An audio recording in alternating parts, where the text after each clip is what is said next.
Welcome to the Worthy House, where we offer reality-focused writings on a variety of topics, often on history, politics, and, in general, on human flourishing in a post-liberal future. I am Charles, the maximum leader of the Worthy House, and today we are reviewing Dark Emu by Bruce Pascoe. Americans do not understand Australia at all. If Australia is brought up, they think of a few movie and television stars. They think of a vast red desert, perhaps, with a big rock, what's its name, Ayers Rock, sticking up against a bright blue sky. They think Australians eat kangaroos. They don't, they're vermin. Most of all, they have a vague idea that Australians are a lot like Americans, only more informal and more rugged and self-reliant. They once were, true, and a few still are. But the Australians are in many ways more ruined than Americans today, though we are accelerating to see if we can pass them. The 2014 book Dark Emu, or rather the insane racial religious grift of which it is a small part, is one example. Now, to be sure, I'm not Australian. However, I'm married to an Australian, and I've spent a lot of time there in the past 20 years. Even in those 2 decades, I've watched the Australian spirit grow insipid in real time. Naturally, there are some who have not succumbed, but it appears, as in America, one cannot be sure what those outside the elites think, those brave few have even less power than in America. So from my perspective, the entire society is farther in the toilet than America. But the lack of conflict in Australia, along with great natural beauty and wealth, conceals the instability. It's a pleasant enough ride down, until it's not. Just ignore that China and Mark Zuckerberg are the real sovereigns. The chief symptom of this moral decline is that Australians today are mostly sheeple. The rugged individualism that characterized, no doubt with some exaggeration, Australia until the 1970s or even the 1980s, is gone. Australia's ludicrous reaction to the Wuhan plague, more uniformly hysterical than in America, is far from the only piece of evidence. More notably, several years ago, when the government confiscated most firearms and instituted an extremely intrusive regime, including unannounced house entry by police at any time, for those allowed to keep some neutered firearms, instead of rebelling, Australians meekly accepted. However, the most puzzling, to me, and most widespread, manifestation of sheepledom is that nearly the entire country has adopted a complex of delusions about the Aborigines, who are somewhere around 3% of the population. Collectively, these delusions manifest as a bizarre self-flagellating secular religion, often named reconciliation, whose major sacraments are apologizing for non-existent wrongs, handing out money to people who are not victims, and, most importantly from a societal perspective, treating the Aborigines, whose subculture is hugely dysfunctional and contributes very little to Australian society, as worthy of honors and distinctions. I know what you're thinking. Isn't this the same racial fraud that the people who brought us critical race theory and the 1619 Project are running in America? Why, yes. Or rather, it has a lot of similarity. But the background is different, which means we need a brief history of Australia. The land that is now Australia was settled around 50,000 years ago. As David Reich narrates in Who We Are and How We Got Here, the original inhabitants of Australia and New Guinea are the only extant human population with significant DNA from the Denisovans, an extinct archaic human population, named after the cave in Siberia where the first genetically typed examples were found. The Australo-Denisovans, as Reich names them, now called the Australian Aborigines, probably originated from interbreeding with modern humans somewhere in China and reached Australia over land bridges. This was not easy. As naturalists have long noted, there is a clear demarcation, called Huxley's line or Wallace's line, that separates Australian fauna from Asian fauna, the result of significant distance even during the lower sea levels of past ice ages. In Australia, the Aborigines stayed. They did not go further, and the rest of the Pacific was settled by the Polynesians, a group with no relation to the original inhabitants of what is now Australia. The Aborigines formed many cultures. When the Europeans arrived, around 250 entirely distinct Aboriginal languages existed. This seems like a lot, but one should remember that Australia is very large, and such hunter-gatherer cultures were typically widely separated. A similar process took place in New Guinea. There it was not distance, but mountainous geography that separated cultures. Often today one hears loose claims that Aborigines were a civilization. But by universal agreement, to take Wikipedia as the sum of that agreement, a dangerous game, but workable here, a civilization is any complex society characterized by urban development, social stratification, a form of government, and symbolic systems of communication, such as writing. Aborigines did not, ever, have a single one of those. They were the very definition of a primitive people. Some were Stone Age, not even having fire, though this last point is argued, and none had any use of metal or of anything but the most basic stone and wood tools. The Europeans, first the Dutch, cruised by in the early 17th century, but the history of Australia as a nation is tied to James Cook mapping the eastern coast and claiming the continent for Britain in 1770, and the arrival of the First Fleet in 1788. The latter was primarily composed of convicts, a source of annoyance for expatriate Australians, who constantly must converse with Americans who think it's an original icebreaker to mention this when introduced to an Australian. Throughout the 19th century, the European population, mostly English, but including some other immigrants, especially during periods of gold rushes, expanded rapidly in both numbers and geographic scope. As with the original American colonies, there was no nation, just individual colonies administered by Britain. But in 1901, the colonies joined together as a federation as part of the British Empire, to which dates the modern Australian nation. World War I, most of all the fight against the Turks at Gallipoli, looms extremely large in the Australian consciousness. It forms the basic binding story of the nation, or it did until the modern centrifugal force of identity politics arrived on the scene. Regardless, the past 120 years have been good to Australia, blessed with a modified English culture, enormous natural resources, and a position isolated from direct attack by major powers. There is much more to say about Australia, but let's focus on the topic of Dark Emu, the Aborigines.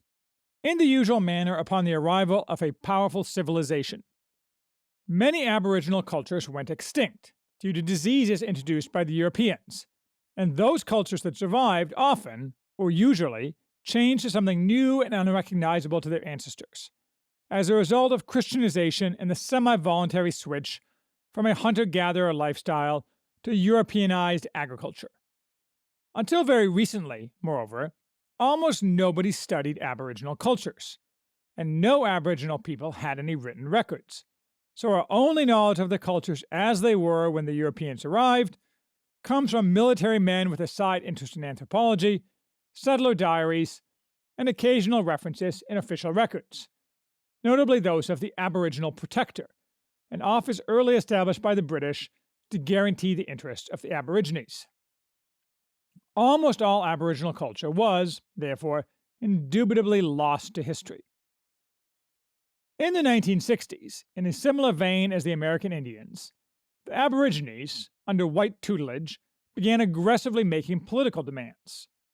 The Indians, however, who had far more advanced cultures than the Aborigines, and often maintained a high degree of cohesion even after conquest, have been organized to achieve political ends since the Europeans arrived. Political activity was entirely new for the Aborigines, and more importantly, there appears to have been no Aboriginal culture to renew. You won't find it stated anywhere, but it's fairly obvious to anyone paying attention that what passes for Aboriginal culture today is something essentially made up out of whole cloth by sympathetic white people in the 1950s and 1960s, based on fragments of uncertain knowledge combined with what few fixed cultural artifacts remain, such as rock paintings. For example, Geoffrey Barden, an art teacher, in the early 1970s created the dot paintings associated with Aborigines near Alice Springs, and now commonly sold to tourists, although he tried to deny this, claiming he was merely helping the locals transfer their sand drawings to a more permanent medium. To be fair, no doubt similar dots and patterns were used at some point by the Aborigines in their various tribal ceremonies, so precisely how much of it was whole cloth is hard to tell, and we'll never know, since nobody has ever been allowed to investigate. This well-meaning concoction was adopted by Aborigines, who were only too happy to be told they possessed a unique spiritual racial memory. Thus, the stories you hear about the Dreamtime and so forth, as well as nearly all supposed Aboriginal folk stories passed down, are, I'm quite sure, something more than 90% pleasant fictions, palmed off on unsuspecting tourists and gullible, self-hating white people in Australia who think that they are personally guilty of something, never specified, with respect to the Aborigines, and they can atone by paying homage to the wisdom and Michelangelo-level art of the Aborigines. In truth, today's white Australians, like today's white Americans, owe their black compatriots nothing they do not equally owe to every other citizen of their country. But let's address a slightly more tangled question, whether Europeans of the past were guilty of ill treatment of the Aborigines, and if so, to what degree. This is a topic it's equally hard to get a handle on, also because of the various myths and quasi-myths that have arisen over the past 50 or 60 years. Thus, for example, you will hear incessantly, if you pay attention to Australian matters, about the stolen generations. According to this legend, in the first half of the 20th century, the white Australian government snatched some tens of thousands of Aboriginal children and put them into new homes or group homes, because the whites were mean racists who wanted to forcibly assimilate the children into white society. Maybe they did, and more of assimilation below, but the Aboriginal Protectorate saw it as removing children who were neglected and destitute, and giving them stability and opportunity. Were they neglected and destitute? Well, in 2007, the Northern Territory, an Australian territory state with a large Aboriginal population, in the intervention, in essence stripped Aboriginal communities of self-rule and mandated strict rules forbidding, among other things, the sale of alcohol and pornography to Aborigines. Why? Because of the unbelievably high rates of sexual abuse of children by Aborigines in Aboriginal communities. Alcoholism and the vices it breeds are an even bigger problem among Aborigines than American Indians, if you can believe that. This suggests the protector was probably right. And hundreds of thousands of white children, many more than Aboriginal children, were, for the same stated reasons, similarly taken from their parents during the same time period. Another data point that suggests skepticism about today's dominant narrative.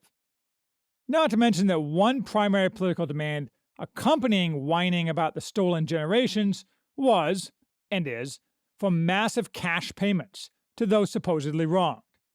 This was eagerly granted, yet more reason for what's probably largely or totally a fiction to be treated as sacred writ, such that nobody loses face or be stigmatized for being paid for existing. Thus, one should be very skeptical of most claims about deliberate European mistreatment of the Aborigines at any point in Australian history. This includes claims that Aborigines were hunted like animals, or deliberately exterminated to the last woman in Tasmania, and so forth. The historian Keith Winshuttle has written several books, which I haven't read, that critically examine today's received truths about these matters. He has been viciously attacked as a result. Always without any rebuttals of his evidence, rather as a thought criminal, which again reinforces the conclusion that most of the rest of the history of Aboriginal-European relations taught today is at best half-truths. Of course, this is only an Australian manifestation of the broader problem with all stories widely taught today about the past of the West. One has to assume they are not objective, and are something between total fictions and significant distortions. because as told today, they are ideologically useful to the left in their goal of political domination, a process begun with indoctrination in nursery school. Dark Emu falls squarely into this pattern. The author, Bruce Pascoe, is an Australian, white as rice, of pure English stock, who dreamed that he was an Aborigine. When he woke, he created for himself an Aboriginal ancestry, the evidence for which he smoothly declines to provide to anyone, though proof of his lack of any material Aboriginal ancestry has been published. You may think this is strange, for a white man to speak for the Aborigine while pretending to be Aborigine. Yes, similar charades have happened a few times recently in America, but in Australia it is the norm for Aboriginal spokesmen, all of whom seem to be self-appointed and refuse to give their credentials, to be as white as Queen Elizabeth. It's true that children of Aborigines and Europeans tend to look far more European than Aborigine, and European features dominate over generations. But even so, after a while, the average person begins to understand that his leg is being pulled, and likely none of these people is actually an Aborigine in any meaningful sense of the term. Of course, you are forbidden to point this out. If you insist on doing so, you will not only be called a racist, boring, but silly justifications such as, "My Aboriginal descent was permanently buried by my forefathers in shame," will be pulled out to justify white people pretending to be Aborigines. Pascoe's goal in writing Dark Emu is, to an American, hard to grasp without knowledge of Australian cultural politics. Ostensibly, Pascoe is mining old settler records, journals, and books to show that the Aborigines were more than simple hunter-gatherers. At first glance, this is trying to prove something that is not in dispute. Anthropologists have long recognized that hunter-gatherer contains a wide range of cultures, from extremely primitive to somewhat more complex. When the Europeans arrived, Aboriginal culture spanned this entire range. Thus, at the upper end of the range, in a small number of instances, Aborigines used constructed fish traps and harvested naturally growing grasses from year to year. Pascoe emphasizes evidence for this, but none of it is new or denied by anthropologists, although Pascoe makes grand claims on thin evidence throughout the book. He likes to imply that Aborigines were farmers in the modern sense, and that they domesticated crops and animals. Obvious falsehoods even on the evidence he offers, which is usually created by editing settler diaries to remove the inconvenient parts of the quotes. Pascoe's real goal, though, is not to correct the anthropological record. It is to make a present-day political claim that Australia really belongs to the Aborigines, and that cash, power, and honour should be given to them. This claim has been welcomed by the elites in Australia, since it fits right into their new woke religion centered around fictitious narratives of oppression, through which leftist white people achieve meaning. Americans have been jarringly woken up to a similar crazy reality in our own country just recently. Even a few years ago, it would be hard to convey the flavor of Australian cultural politics. But it's a lot like BLM without the burning, looting, and murdering. Even though all original claims in Pascoe's book have been wholly debunked, there is an entire website devoted to pointing out his errors, Pascoe has been showered with honors and rewards. An even more dumbed-down version is being pushed on Australian schoolchildren. This is all just a small part of the collective ruling class Australian insanity around the Aborigines, which includes pretending the Aborigines own all the land, and constantly thanking them for permitting white people to use it, renaming Australia Day Invasion Day, unofficially so far, and much, much more.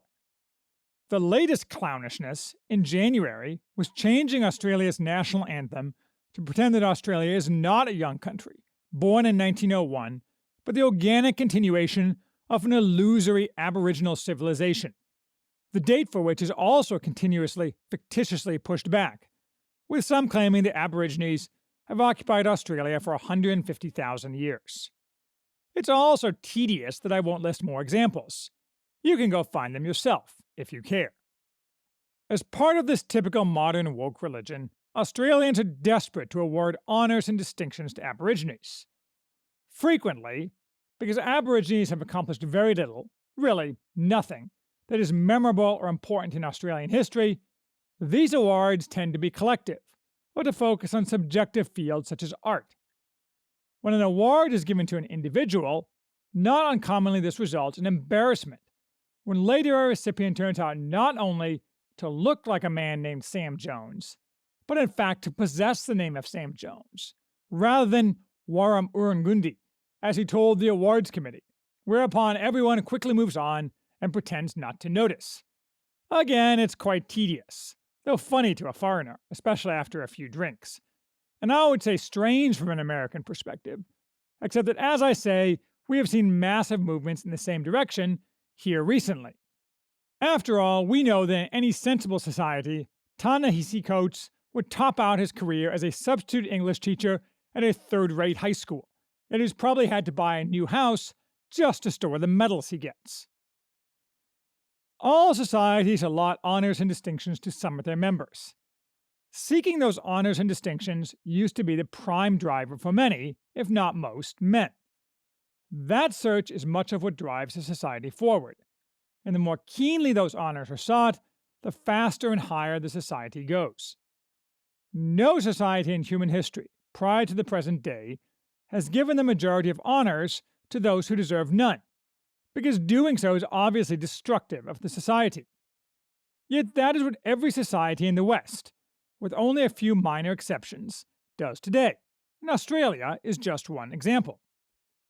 The ideological rationale is to end oppression, for oppression is what is thought to befall any in select groups who, in the past, failed to earn honors and distinctions, because they deserve none. Are you a tranny? Honors for you. Are you a black tranny? Even more honors for you. Are you a commie black tranny? Maximum honors for you. In fact, every month of the year is now reserved to honor those who deserve no honor, either because of something that is irrelevant to honor, race, or corrosive of honor, sexual immorality. Needless to say, this approach hurdles a society into the outer darkness. Honors and distinctions can be formal, such as medals, or informal, such as collective recognition of heroic action.